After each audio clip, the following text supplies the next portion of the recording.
Hello, friends. Welcome to Listening to the Verde Season 3, brought to you by Friends of the Verde River. Friends of the Verde River exists because we cannot imagine a world without a healthy and flowing Verde River.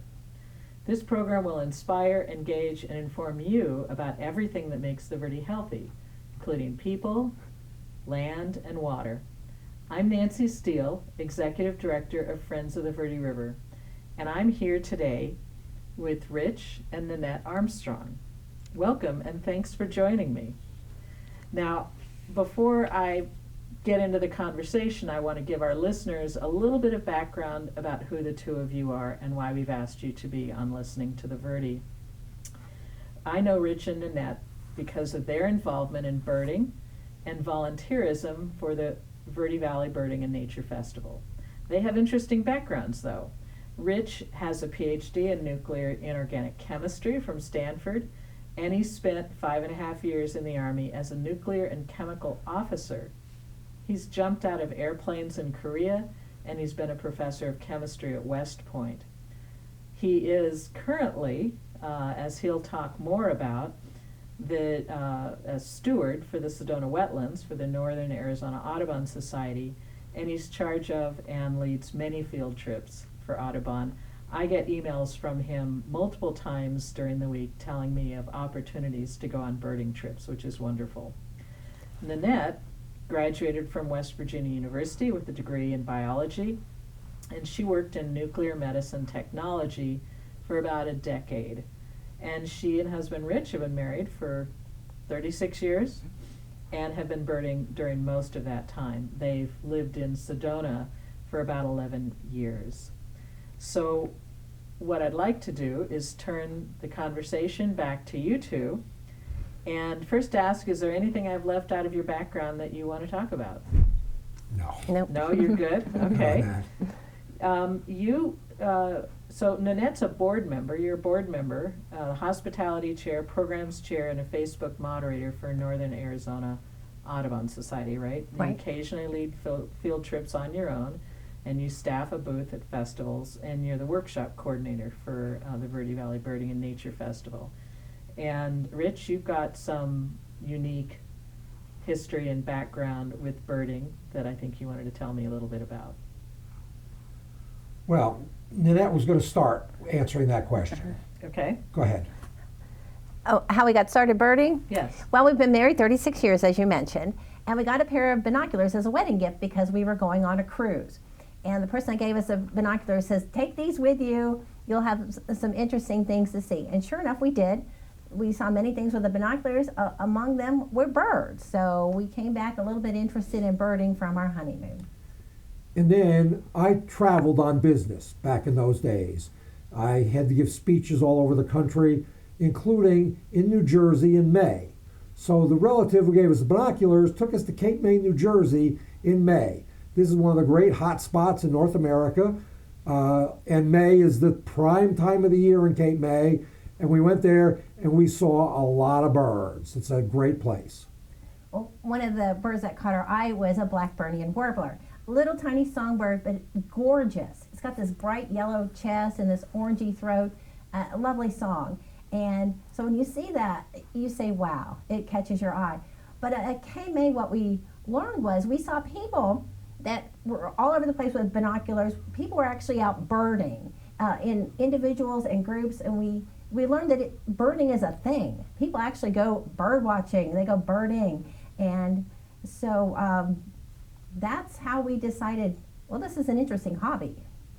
And then on January 1st, 1989, we actually have that date, I turned to Nanette and I said, let's try this birding as a hobby. And so we did. Now, some of our early experiences were rather hysterical, and we also did some good things. Traveling helped a great deal. We were in Texas at the time, so we saw great birds like a scissor-tail flycatcher, which is a wonderful bird. And we traveled all over the country, and literally we took all our vacation on birding trips. And that's pretty much how we got started. And as they say, the rest is history. That's great. Was that primarily in the U.S. or did you go to All U.S. All U.S. Okay. So what was birding like when you moved to the Verde Valley, when you moved to Sedona? Well, we moved here 11 years ago, and we're looking for a house. So what we did was we bought a yard on Oak Creek, and the house came with it.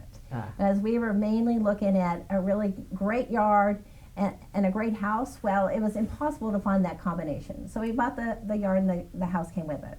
Right away, we set up some feeders. We put out some water, pans of water. We put out different types of seed, black oil sunflower seed. If you put out one kind of seed, that's the one to do. Niger seed, which is also called thistle, millet, suet, maybe some peanuts for the jays, and hummingbird feeders.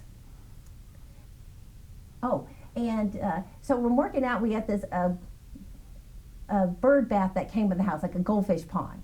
So I'm out there cleaning that out because it was a mess, overgrown with cattails. And then I hear this bird singing. I don't recognize it. So we're new to Arizona. Well, what is this bird? And finally it bothered me. So I went and got my binoculars and looked at it. It's a northern Parula warbler, which lives in the eastern United States. It shouldn't be here. So I heard him and got Rich. I said, Rich is a Parula warbler. So exciting for that bird to be in our yard. Oh, wow. And did it get confirmed? Oh, yes. Oh, yeah. Well, it sang for a week. Oh. This is a bird that thought it was in Tennessee when it was really in Arizona or something like that. So we wanted the other people to see it. Now, the only birder we knew from having joined the Audubon Society here was the late Dina Greenwood, and she indeed came and saw the bird. And that was pretty exciting, but there were really no birders in the Verde Valley at all at the time. Now, Dina was the only person I talked to, and I happened to call her one time, and she said, oh, by the way, our field trip today in Sedona had a golden-crowned sparrow. Now, a golden-crowned sparrow is a western bird that should not be in the Verde Valley at all. It turns out there's been 2 or 3 records, but that was our first ever bird chase. What birders try and do is always try to go for the rarities first. And so we rushed out to try and see that bird. We failed on the first night. It was getting dark. We went back the next morning, and sure enough, we saw the golden-crowned sparrow. Our first chase turned out to be a success. Wow. Well, I told you we put out bird feeders in our yard to start with. The first birds we had in our yard really were house finches and Anna's hummingbirds. But birds seem to bring in birds. It's kind of like if you're trying to look for a good restaurant, you look for the cars in the parking lot. I think birds are like that too. So birds brought in more birds. Well, Rich tells me, he says, keep an eye out for a great big hummingbird at our bird feeder because the magnificent hummingbird nests in the up Oak Creek Valley on its way to Flagstaff, and it has to pass through our yard to get there. So one day, sure enough, there was a great big hummingbird at our bird feeder. I'm like, we have a magnificent. And then I look and I said, no, that's not right. Turns out it was a blue-throated hummingbird. Oh, wow. Great big hummingbird with a blue throat, white in its tail. And it really is a bird that is in southeastern Arizona. Should not be here in the Verde Valley.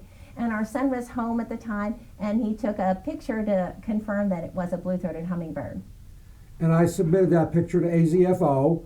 That's the Arizona Field Ornithology Group that documents rarities like this. And it turns out that this is the only record in Yavapai County of a blue-throated hummingbird. Even this is now 10 years later, there has never been another one. So that's always exciting to have the first record of a rare bird. Wow, I think I want to have your house when you guys move out of it. That sounds like a great Make me an location. offer, yes. Yeah. Any other fun experiences you want to talk about that you've had birding around here? Well, when we moved in, I worked on a yard. I enjoy people coming to my house, enjoy people coming to my yard. So I worked on the yard. I put up a lot of feeders, like I said. People give me things, I repair things, I find things at the thrift store. So I had an assortment of feeders. And we kept a list of birds that we saw in our yard. And we hit 100 birds. And our 100th bird was the western kingbird, which is actually one of my favorite birds. I think it's just a fun bird. And so we were given by another Audubon member something called the Yardie Award because we hit 100 species of birds. Now, I wanted people to come to our yard. And as I met birders in the Audubon Society, I developed a distribution list. And I became, as you well know, the center of birding communication in the Verde Valley. Doesn't mean I'm the best birder, it just means I have that distribution list of now 160 people that when I send an email to you, 160 others are pretty much copied on that. So one of the experiences we had a Lewis's woodpecker show up in our yard. Wow. Now it's not a super rare bird, but at the time, this is half a dozen years ago, it was pretty rare for the Verde Valley, and it stayed a month. Now that's what you want. So I sent out all the news, and instead of having just Dina Greenwood come, we probably by that time had a dozen birders come to see that bird, and that's pretty exciting. Wow, yeah. So our latest yard bird is a painted redstart. Showed up last year in December on the Christmas bird count day. That was very exciting. Not only was it a yard bird for us, but it was on the Christmas bird count. So that's yard bird number 173 for us. We need 2 more to get to 175. And I mentioned the Yardie Award. Well, we had one member that started that, and you had to get 100 species. Well, he moved, and we asked him if we could take it over, and we did. And we decided that 100 species was a little too difficult for most people, so we started with 25. And if you get 25 species that you've seen or heard from your yard, then you get a certificate. 50, you get a plaque. 75, 100, on up. And it's just a way to entice people to turn their yard into a bird sanctuary. Put out some water, some food, some cover, and keep a list of the birds you have seen or heard from your yard. And the most important of all of those is put out some water for the birds. Now there are 4 types of bird categories, I guess you would say. You have year-round birds, you have nesting birds, meaning birds that are in the south in the winter and fly back to Sedona to nest for the summer. You have the opposite of that. You have wintering birds, birds that nest in Canada and fly down to Sedona for better weather in the winter. And then you have migratory birds, birds that start in the south and go to the north and only really stop here on the way. So other than our yard, of course, the next place we started was the Sedona Wetlands. It actually formed during our time here, and it's good in fall, winter, and spring. But one of the most exciting things in the Sedona Wetlands is you hope for an oxymoron. It's called a god-awful, miserable, wonderful day in the spring. What this means is you have a blue north winds, snow, rain, something like that, because the birds are all flying north, and they hit this cold north wind, and they say the heck with it, and they look for water, and they come down and rest.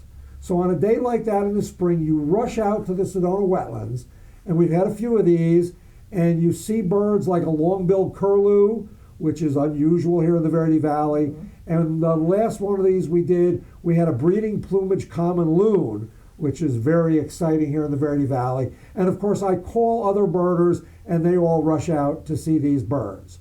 So that's one of the exciting type of days you have here in the Verde Valley. So there's many habitats here in the Verde Valley. Desert, grasslands, canyons, mountains, creeks and rivers, ponds, and then yards. And in a yard, you wouldn't get all of those in a yard. You can't have a desert and a mountain and a canyon and a creek in your yard. But you can turn your yard into a little oasis. A little bit of cover by planting some natural plants or some bushes. Even just a pile of twigs is a really interesting thing for birds because they consider that as cover. So all bring different birds to your yard. Now, besides the Sedona Wetlands, the next 2 places in the Verde Valley would be the Bubbling Ponds in Page Springs and Dead Horse State Park. On eBird, the Cornell Keep Track of Birds website, those 3 places all have over 250 bird species. That brings birders to those places. And then birders go out and find other places. There's places in Camp Verde, there's Montezuma Well, there's a road here in Cottonwood right next door to where we are today called Bates Road, which is good for geese in the wintertime. And you find places like that. Now, I'm a birding pal. There's a website called birdingpal.org. People from all over the world go to that. I've actually had people from England, Italy, Ecuador, as well as many places in the United States email me through Birding Pal, and they want me to take them out and show them some birds so you learn other places like that. One of the most exciting, this Birding Pal from California notifies me he wants to go up the Mingus Mountain on whatever day. He comes in the night before, and he's here for a little while, so he happens to go over to Dead Horse State Park, and he finds at the feeders at Dead Horse a male painted bunting. Now, this is arguably the most pretty bird in North America, and so, needless to say, the next morning we rushed down there to see that bird. It stayed all day, maybe the next day. About 8 or 10 other people got to see it, and it was exciting for me because it was my 300th Yavapai County bird. Serious birders in Yavapai County, that's a goal, to get to 300 birds. And now we've gone way beyond that, and we are now actually the top 2 listers in Yavapai County. And I hate to say it, but most people say I'm not even the best birder in my own house because Nanette is one ahead of me in Yavapai County. She saw a Baltimore Oriole in the yard, and even though I was out in my man cave at the time and she called me instantly, the bird did not stay at all, and we've never found another one. So she's one ahead of me as the number 1 birder in Yavapai County. And how many birds is that then? She has 356, and I have 355. Oh, wow. That's great. I'm not even anywhere close to you guys. I need to add up my birds because I actually don't know. I keep a list on eBird, but I don't count, so I don't know I don't know whether I've gotten a yardie or have even gotten close to I it. think there's about 20 people in Yavapai County that have reached 300. Wow, So if you're going to be a birder, that's your goal. that's my goal. That's wow. Now you have to remember Yavapai County is almost the size of New Jersey. Yeah, it's big, and it's got a lot of different habitat in it. You just mentioned all of them, and we've got them all. I'm gonna stop you two, and we're gonna go for a short break, and we'll be right back. Perfect.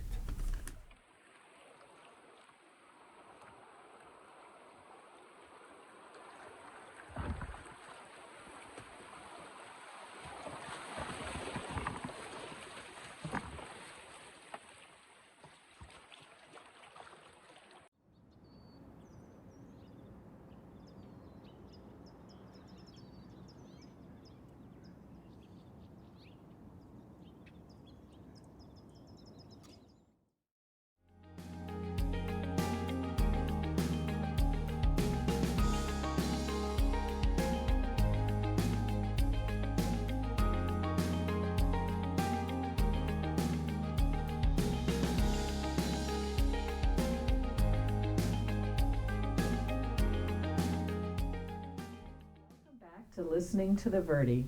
We're here with Rich Armstrong and Nanette Armstrong discussing birds and birding in the Verde Valley. So I've got some questions for you, but I wanted to start out talking just a little bit about the Verde Valley Birding and Nature Festival, which is every April. The history of the origins of the festival are a little murky. I need to do a little bit more research into that, but it appears it was started in 2000. And so 2023 will be the 23rd Verde Valley Birding and Nature Festival. Started by Barbie Hart, I'm told, and before Friends of the Verde River, the Verde River Valley Nature Organization, VRVNO, ran the festival. Excuse me. In 2017, VRVNO merged with Friends of the Verde River, and we've been running it ever since. So about, I think this will be our 5th year. Of course, with COVID in the middle there. This will be our 1st year running the festival. And the two of you came to the Verde Valley in 2011, meaning your first birding festival was 2012. So how did you get involved in the birding festival? Well, we got involved because Dina Greenwood worked at Jay's Bird Barn, and we came in and we bought a lot of seed. And so she asked if our yard could be part of the birding festival as a field trip called a garden tour. And we said, sure, that'd be great. We love people to come to our yard. So she brought a group out. We saw 40 species. one of the main birds that people see in our yard is the bridled titmouse. Now the bridled titmouse loves riparian, so you have to be near the water to see the bird. And so the group came, they saw the bridled titmouse. Well, we just love being part of the festival. The next year, we asked Dina, oh, we want to be part of the garden tour again. And she said, well, we've decided that we're going to rotate things around. So we insisted. We said, oh no, we like it so much. We want to be a part of the garden tour. Please come. And so when the tour comes, we divide them in half.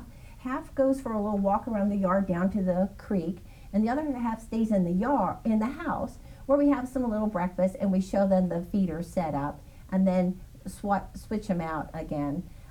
So it's a nice variety of the garden tour. So that's how we got started. We're on the field trip list. Now, one of the most exciting, you always have good news and bad news on these things. You don't see birds you're supposed to see, and you see birds you're not supposed to see. The most exciting garden tour we had, Greg Miller was the keynote speaker at the festival that year. If you don't know who Greg Miller was, Jack Black played him in the movie The Big Year, and The Big Year is arguably the greatest birding movie of all time. So Greg Miller and a bunch of other people are standing out by the vans, and they're waiting for a couple of stragglers, and I'm out there with them, and this male Costas hummingbird, which is fairly rare in the Verde Valley, zips in literally like 10 feet in front of everybody and poses for 30 seconds at the feeder. The oohs and the ahs. When you're a field trip leader, you'll love to hear oohs and ahs. Yeah. Now, also for the Verde Festival, that's what I do. I lead field trips. I have led 3 field trips pretty much every year, every day of the festival, other than the garden tour. Most of the time, I lead them out to the Sonoma wetlands, where you see wonderful spring birds, like say a cinnamon teal, gets oohs and ahs, or a yellow warbler that will get oohs and ahs. And I also lead the beginning bird tour the last few years. Now, with beginners, you have to remember every birder was a beginner at one time. Nobody starts as being an instant great birder. So what you want to do with beginners is you want to show them a bird or two that will get them excited. So one of the birds I try and show beginning birders is the wood duck. Yeah. Obviously, it looks like a painting. It's a gorgeous bird. And now recently, I've added a tour to Chuckwalla Drive in Cottonwood. This is a road that I discovered. I think I discovered it on a migratory bird count or something like that. But it is a 2-block long road where you can see a tremendous variety of species. And so every Sunday morning of the birding festival, for those people that want to leave early, I have a 2-hour trip to Chuckwalla Drive. Well, I'm also part of the birding festival. I'm the workshop coordinator. I line up really engaging speakers. In the morning, people go on field trips, and in the afternoon, they bring their lunch and they sit down and they listen to a presentation. We have how-tos about ID birds, lively presentations, demonstrations even with a live bird involved. One is a kestrel we've had, which is the smallest falcon here in North America. So occasionally you'll see a live bird at the birding festival workshops. But I try to have a nice a variety, and I try to go with the theme of the festival too. Yeah, and I think we also last year had a condor, a workshop with a young woman talking about her experiences with California condor. What was her name? Danae, right. Danae. She's 13. So we had a speaker that was 13 years old and talked about her work with the condors. It was just really a good talk, her research. We had reptiles. We had a reptile guy. And a lady with a raven who came and talked about her work with the raven, who is a hunt and rescue type of bird. Wow. And just go back to Danae for a minute, because for a number of years, the festival raised money, festival participants raised money, and we gave a scholarship for a young person to attend a birding, birding camp. And Danae, I believe, was one of those people who got a scholarship and did that. I hope we're going to be able to do those camps again, those camp scholarships again. But, because of COVID, the camps didn't happen for a number of years. Yes, Danae is going to be on my speaker list for this next festival, 2023. Oh, that's fantastic. So I want to turn just a little bit to Northern Arizona Audubon. It's Audubon. It's a sort of a chapter loosely affiliated with the National Audubon Society, and there's these chapters all around the country, probably even all around the world. I know I was a member of Pasadena Audubon for a number of years, and so when I came to Friends of the Verde River, I thought it was a bit unusual that Friends of the Verde River was the one running the birding festival as opposed to Northern Arizona Audubon.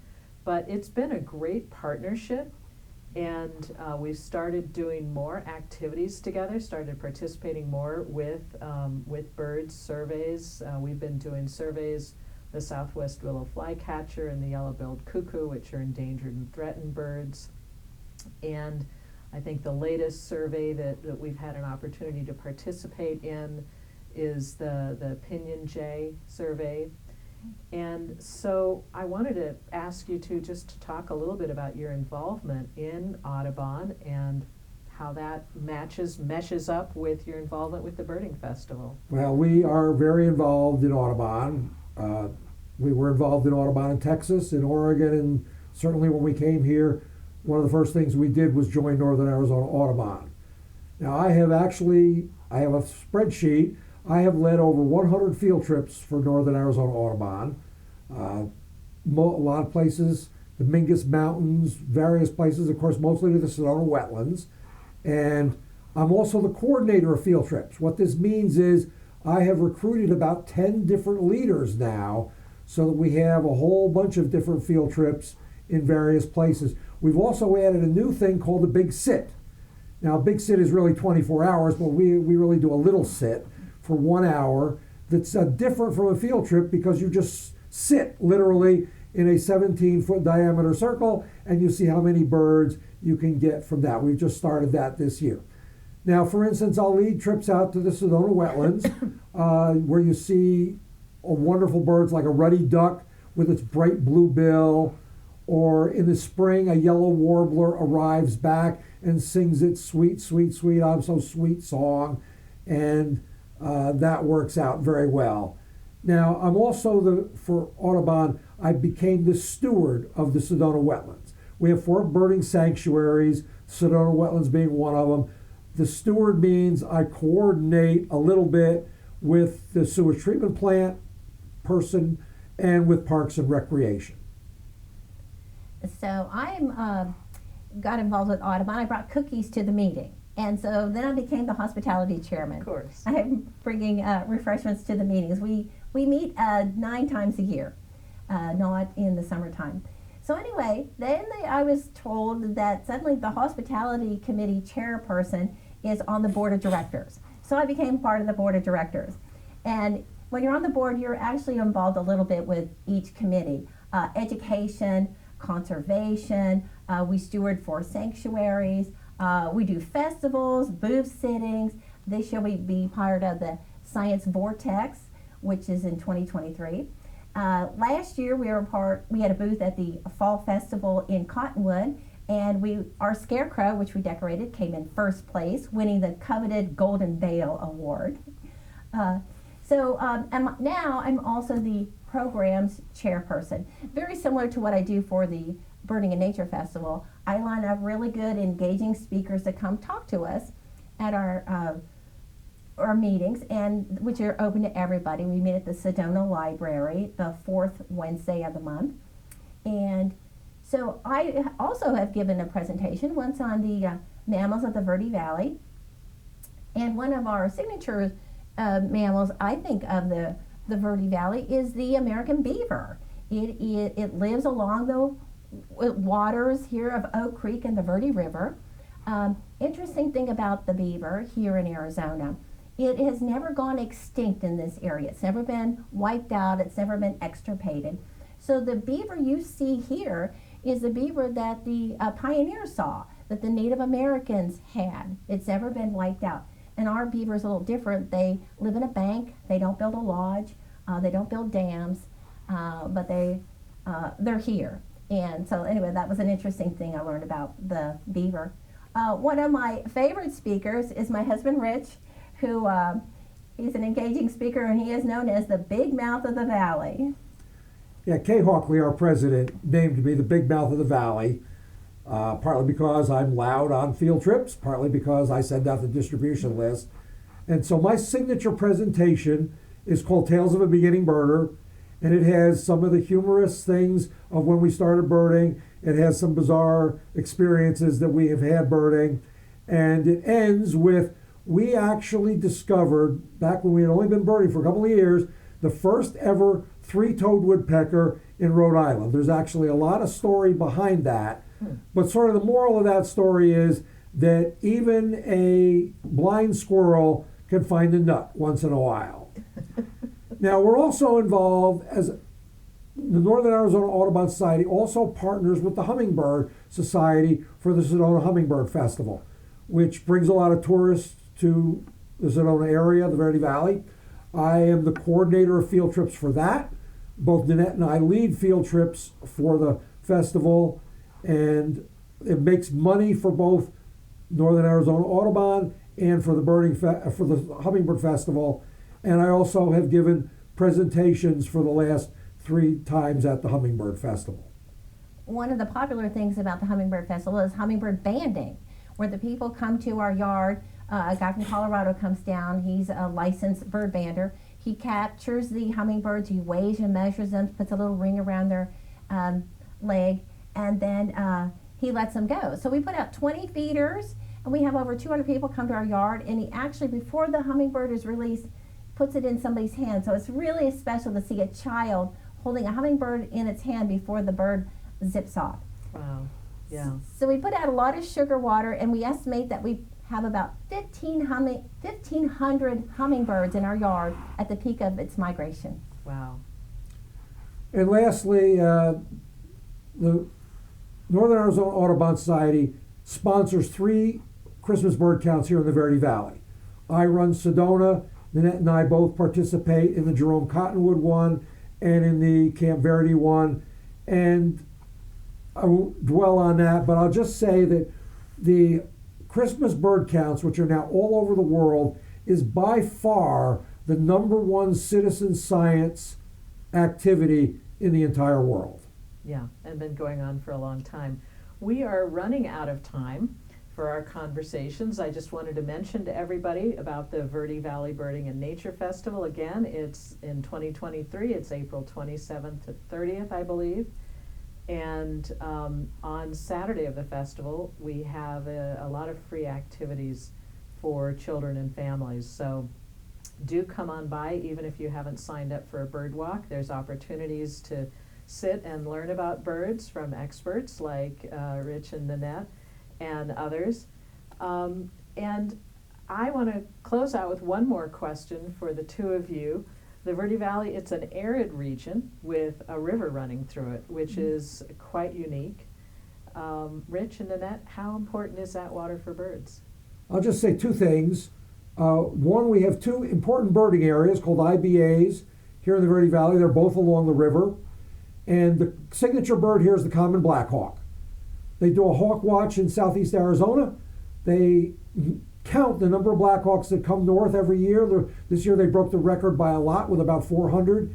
And about 90% of common black hawks nest here in the Verde Valley along the Verde River and its tributaries. So if you want to see a common black hawk in North America, this is the best place to come. Wow.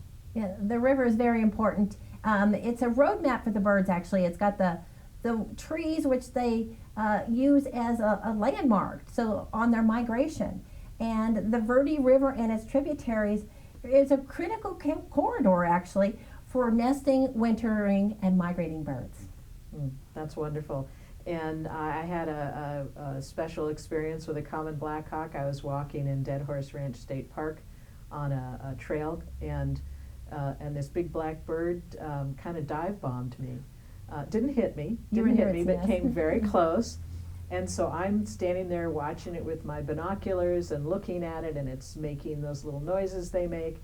And then it suddenly occurred to me, you know, she's probably defending a nest. Maybe I should leave. And she did it one more time. She flew over my head, back to her nest, and I got the picture and I left. But I've had a lot of wonderful experiences birding, and I'm so pleased to have been able to listen to your experiences, and thank you for all the work you do for birds, for the Birding and Nature Festival, and for Audubon. I really appreciate it. And thank you all for watching, listening to the Verde. And for more episodes and to learn more about the Verde River watershed, please visit verderiver.org/listening. And do come to a birding festival sometime soon. Thank you, everybody.